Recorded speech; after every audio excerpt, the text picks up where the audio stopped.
Seja muito bem-vindo ao Cantinho Teológico. Meu nome é Gustavo Luiz. Você provavelmente já ouviu muitas coisas a respeito da expressão fogo, numa alusão ao batismo, conforme é descrito em Mateus capítulo 3, versículo 11, por exemplo, bem como Lucas 3,16, porque são os dois evangelhos que mencionam o termo fogo. E algumas pessoas falam que esse fogo é purificador, quando não, é um fogo ardente, isto é, que faz arder o coração do crente, etc. e tal. Algumas, inclusive, chegam até a suplicar o batismo no Espírito Santo e no fogo. Mas acontece que quando a gente vai para a Bíblia, a gente nota algumas coisas importantes, as quais eu faço questão de apresentar para você. Porque uma coisa é eu dizer a respeito do meu entendimento. Outra coisa é eu explicar e você conferir juntamente comigo para ver se as palavras que eu estou dizendo fazem algum sentido com o texto bíblico. A primeira expressão que nós temos que vai utilizar o termo fogo se encontra no capítulo 3, versículo 11, conforme já foi dito. Eu, na verdade, vos batizo em água, na base do arrependimento, mas aquele que vem após mim é mais poderoso do que eu, que nem sou digno de levar-lhes as alparcas. Ele vos batizará no Espírito Santo e em fogo. Palavras de João o Batista. Note que quando você volta para o contexto, vai, vai notar o seguinte: João aparece em uma região deserta, com pouca gente em termos de populacional. Ele inicia falando sobre o arrependimento, por causa de quê? É chegado o reino dos céus, conforme o versículo 2. Com isso, ele está dizendo que ocorrerá a inauguração messiânica. Esta é a expectativa. E ele vai fazer justamente alusão, mais adiante, à pessoa de Jesus, da qual, conforme nos diz o próprio versículo de número 11, que ele não é digno sequer de levar-lhes as alparcas, ou seja, as sandálias, ou desatar as sandálias. Ele está se referindo à pessoa de Jesus. Ele, numa referência a Jesus, conforme essa parte final aqui, vos batizará no Espírito Santo e em fogo. Na maioria das vezes, a gente vai observar que é dito que é uma coisa só, vou dizer assim, o batismo no Espírito Santo e em fogo, como se fosse um só batismo, mas eu quero caminhar com você mostrando um pano de fundo que vai lhe ajudar a entender. Primeiro que, quando aparece a expressão em fogo, note que sempre está diante de uma multidão. E entre essas pessoas vai conter ou haver pessoas, digamos, crédulas e incrédulas. Pessoas com uma disposição no coração para crer e outras com o coração duro, empetrecido por causa da incredulidade, e que demonstra não apenas resistência à palavra de Jesus, mas inclusive hostilidade, como vem da parte dos religiosos da época. De modo que a gente trabalha conforme o próprio texto e contexto, porque há uma referência não a um batismo, mas dois diferentes batismos. O primeiro, o batismo no Espírito Santo, quando diz que Jesus batizará no Espírito Santo, e você vai perguntar, quem é que Jesus vai imergir no Espírito? Porque batismo significa imersão ou mergulhar, ok? A resposta, biblicamente falando, dentro do texto e contexto, é de que quem será mergulhado serão aqueles crentes, aqueles que acreditarem e acolherem a palavra de Deus. Agora, a resposta para a pergunta: quem é que batizará no fogo ou em fogo? Quem batizará, naturalmente, é o próprio Jesus. Todavia, os que serão imersos no fogo não serão os crentes, e sim, vou chamar aqui de descrentes ou incrédulos. Mas como é que a gente chega a esta conclusão?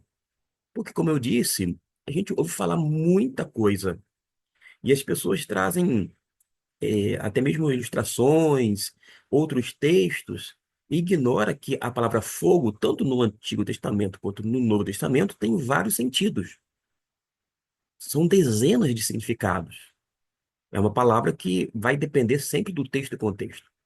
Se a gente dependesse de outras pessoas para nos dizer o que o texto diz, a gente estaria realmente em dificuldade. Mas acontece que, tendo em vista essa inauguração da vinda do Messias, dessa inauguração messiânica, numa alusão que nós sabemos que se refere a Jesus, o próprio texto e contexto vai nos dizer e vai mencionar, inclusive, a expressão fogo, tanto antes quanto depois. Logo, a gente tem que se apegar ao contexto imediato e verificar que dentro desse recorte, desse texto, encontra-se justamente a explicação. A gente não pode ir para outros textos que têm outros significados do termo fogo, da forma como é empregada nestes textos diferentes, e tentar buscar um sentido que é inexistente textualmente, uma referência ao capítulo 3 do versículo 1 até o 12. Note que quando as pessoas vinham até João Batista para serem batizados em um batismo para arrependimento, nós temos esta informação.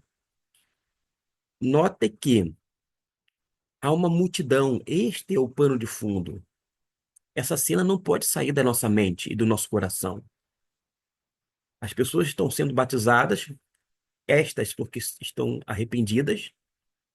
Todavia, no versículo 7 diz: Mas vendo ele, João Batista, viu muito dos fariseus e dos saduceus que vinham ao seu batismo e disse-lhes: Raça de víboras, quem vos ensinou a fugir da ira vindoura? Observe que João Batista fala sobre o julgamento. Produzei, pois, frutos dignos de arrependimento, e não queirais dizer dentro de vós mesmos: Temos por pai a Abraão, porque eu vos digo que Deus mesmo destas pedras pode suscitar filhos a Abraão. E ele diz no versículo 10: E já está posto o machado à raiz das árvores. Toda árvore, pois que não produz bom fruto, é cortada e lançada no fogo. Aqui ele está falando da ira divina, de pessoas que não se arrependem, pessoas que continuam com as suas naturezas pecaminosas, pessoas que não produzem bons frutos, que não estão dando um resultado satisfatório à mensagem de Deus até então declarada da parte do próprio João, que veio, sobretudo, da parte do Senhor. E diz categoricamente no versículo 10 que é cortada e lançada no fogo. Esse fogo é de purificação? Em hipótese alguma. Esse fogo aqui significa algo que vai arder no coração dos incrédulos? Muito menos. O que o texto está dizendo, de acordo com o versículo 7 em diante, a gente precisa fazer esta observação, é que há necessidade de arrependimento, sim, e que tais pessoas que não produzem esses arrependimentos sinceros da parte de Deus, que é esperado por Deus, serão lançados no fogo. E não adianta, segundo João Batista, apelar para a questão da descendência. Não, eu sou da descendência de Abraão, eu sou judeu. Ou seja, não tem essa questão. Ou você concebe a mensagem da parte de Deus, conforme aquelas pessoas que estavam se arrependendo, e o batismo justamente nas águas era para arrependimento, e João está ali como precursor de Cristo, porque Cristo é literalmente o Messias. E quando João Batista fala que, na verdade, ele não tem condições alguma de sequer desatar as sandálias de Jesus, porque ele sim, João Batista, batiza nas águas para o arrependimento, mas ele batizará no Espírito Santo. Batizará quem no Espírito Santo? Todo aquele que crê, que se arrepende, etc e tal. E em fogo. A gente já viu que dentro do próprio contexto imediato, fogo, tanto antes quanto depois, a gente vai observar daqui a pouco, é um símbolo de julgamento que mostra a ira de Deus sobre aqueles que não se arrependem, sobre aqueles que não acatam a orientação mediante a palavra de Deus. Tanto é verdade que no versículo de número 12 fala: a sua pá ele tem a mão, ele limpará bem a sua eira, recolherá o seu trigo ao celeiro, mas queimará a palha em fogo inextinguível, um fogo que não se apaga. É óbvio que dentro do texto e contexto, e quando a gente busca um princípio de interpretação bíblica coerente, o contexto imediato, que o fogo, conforme empregado por João o Batista, menciona o fogo numa referência ao julgamento de Deus. Neste sentido, esse fogo não é uma coisa boa para as pessoas que são incrédulas, porque elas serão julgadas, elas serão lançadas ou imersas no fogo que indica aqui o juízo de Deus. Tanto é verdade que quando a gente vai para capítulo 3 de Lucas, no versículo de número 16, é importante observar que o cenário, uma vez mais, é de uma multidão. Note o versículo 7. João dizia: pois as multidões que saíam para serem batizadas por ele, e no meio da multidão havia, a gente sabe o quê? Pessoas que vão acatar a palavra de Deus, que se arrependem, e outras não. Neste caso, a gente observa, uma vez mais, é o mesmo evento, mas descrito, desta vez por Lucas, falando sobre a necessidade de frutos dignos de arrependimento. Eles deveriam produzir frutos realmente que pudessem denotar uma mudança mental, uma mudança de comportamento. Mas acontece que nós temos, dentro do contexto, uma vez mais, pessoas que se opõem à palavra de Deus e que não mudam, não têm uma posição, inclusive, favorável ao Messias, uma vez que está anunciando essa inauguração do reino messiânico. E uma vez mais, quando nos diz, no versículo 9, aparece o fogo. Também já está posto o machado, a raiz das árvores. Toda árvore, pois que não produz bom fruto, é cortada e lançada no fogo. Está falando sobre purificação? Não. Está falando sobre arder no coração desses homens religiosos? Muito menos. Está falando justamente sobre ser cortado. Por causa de quê? Porque não produz fruto. Fruto bom. Indica que, repito, uma vez mais, não porque eu estou sendo repetitivo, mas por causa da teimosia de muitos. Está falando sobre o julgamento de Deus. Quando a gente observa no versículo de número 16, diz assim: vale a pena ler o versículo 15. Ora, estando o povo em expectativa e arrazoando todos em seus corações a respeito de João, se porventura seria ele o Cristo, será que ele é realmente o Cristo? Será que ele é o Messias que veio da parte de Deus? João respondeu a todos, dizendo: eu, na verdade, vos batizo em água, mas vem aquele que é mais poderoso do que eu, que não sou digno de desatar a correia das alparcas. Ele vos batizará no Espírito e em fogo. Observe que, por conta desse cenário, desse único evento que é descrito tanto por Lucas quanto por Mateus, o cenário é de uma multidão, e no meio da multidão você tem pessoas propensas a crer e outras a não crer de uma forma deliberada. E uma vez mais, dentro desse contexto, ele menciona fogo. A gente observou que já há um fogo descrito dentro do próprio contexto. Por quem? Dentro da perspectiva de Lucas, que faz questão de mencionar. E ele fala sobre uma separação. É separar crente de crente? Em hipótese alguma.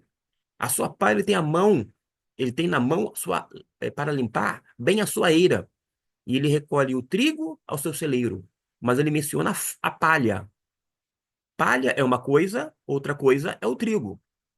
O trigo, você observa que ele não é queimado. O machado, por exemplo, está ali à porta, ali para cortar a árvore, e não tem nenhuma alusão ao trigo. Pelo contrário, o trigo, vou dizer assim, está associado ao crente em Jesus, porque ele se arrepende. Inclusive, se submete ao batismo nas águas de João, e por sua vez vai ser imerso no Espírito.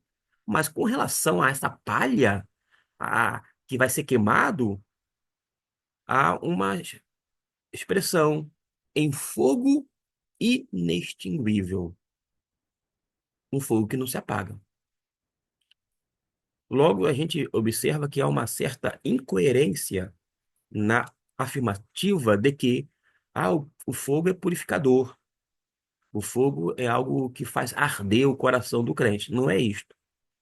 A gente precisa entender o texto dentro do seu contexto.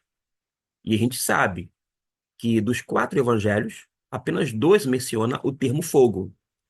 Nestes dois, os evangelistas, Mateus e Lucas, vai colocar como pano de fundo uma multidão. E dentro de uma multidão há pessoas dispostas a crer e pessoas que, de uma forma deliberada, decidem não crer. Dito isto, a gente poderia citar, e você pode verificar na sua Bíblia, que, tirando Mateus e Lucas, Marcos não menciona a expressão batismo no Espírito Santo e em fogo ou no fogo. Não menciona por quê? Porque ele se dirige somente aos discípulos. Ele foca naqueles que vão acolher a palavra de Deus, que estão acolhendo, aqueles que estão submetendo-se ao rito batismal, inclusive, demonstrando que estão verdadeiramente arrependidos. Além de Marcos, João caminha nessa mesma direção. O foco dele é justamente esse grupo de pessoas que creem, não pessoas que descreem. E quando a gente vai, e é o último texto que eu vou apresentar aqui para vocês, quando Jesus está já após a ressurreição com os discípulos, não tem nenhuma multidão, ele está somente com esse grupo de uma maneira, digamos assim, mais reservada, para que você possa me entender. E ele começa a passar algumas instruções, digamos, finais para os discípulos. Observe que no versículo 5 Jesus, ele faz citação à palavra dita por João Batista a seu respeito. Porque, na verdade, João batizou em água, mas vós sereis batizados no Espírito Santo dentro de poucos dias. Observou que Jesus, quando se dirige aos discípulos, ele não menciona, em hipótese alguma, e serão batizados no Espírito Santo e no fogo? Será que Jesus teve um lapso de memória? Será que ele esqueceu? Naturalmente que ele não esqueceu, mas se ele tivesse a mesma compreensão de que alguns têm hoje, ele certamente diria: vós sereis batizados no Espírito Santo e no fogo. Mas, repito, o público, o qual está sendo destinado à palavra ou à expressão batismo no Espírito Santo, bem como batismo no Espírito Santo e no fogo, são contextos não diferentes, mas é o mesmo evento, mas o público, o alvo é diferente. Ele se dirige para pessoas, para grupos distintos, de forma que nós entendemos, à luz da palavra de Deus, que batismo no Espírito Santo é destinado aos crentes e batismo no fogo, essa imersão, logo são dois tipos de batismos, efetuado pelo próprio Jesus, é uma figura do juízo ou do julgamento de Deus. Fala sobre essa ira divina cujo fogo não se apaga. E há uma separação, sim, entre o trigo e a palha, naturalmente, se referindo aos descrentes ou aqueles que não creem. O que a gente ouve falando a respeito de outros significados, realmente não faz sentido dentro do texto e contexto. Desta forma, eu, Gustavo Luiz, não considero apropriado a pessoa dizer: ah, eu fui batizado no batismo no Espírito Santo e no fogo. Não, você foi batizado no Espírito Santo, porque o batismo no Espírito Santo é algo que acontece na conversão do crente em Jesus, porém, você não foi batizado no fogo, somente aqueles que descreem de uma forma deliberada, aqueles que não se arrependem, que serão imersos, digamos assim, no fogo. Logo, o batismo no fogo, tomando essa expressão, não é algo positivo, não é uma coisa boa. E mesmo quando você, por desconhecimento, pede ao Senhor: Senhor, me batiza com fogo, porque ouvi falar aqui e acolá de que é uma coisa boa. Mesmo assim, Deus é tão misericordioso que ele não faz tal coisa na sua vida por causa de quê? Porque ele leva em consideração a graça dele, a misericórdia divina sobre a tua vida, e ele não concede esse pedido. Porque, como eu disse, esse batismo no fogo não é uma coisa boa, mas se refere ao julgamento de Deus. Alguém, de repente, vai dizer, levantar a mão, conforme alguns fazem na escola bíblica dominical, ou quando não, na sala de aula, no seminário teológico, por exemplo, e fala: discordo. Discordar é muito fácil. Agora, encontrar outros significados que não este dado por João Batista, aí é por tua conta, porque a Bíblia é clara no tocante a isto. Que Deus abençoe, espero tenha ajudado você a compreender um pouco melhor à luz do texto e contexto, porque a gente utiliza, assim, regra de interpretação. Deus abençoe e até o nosso próximo vídeo.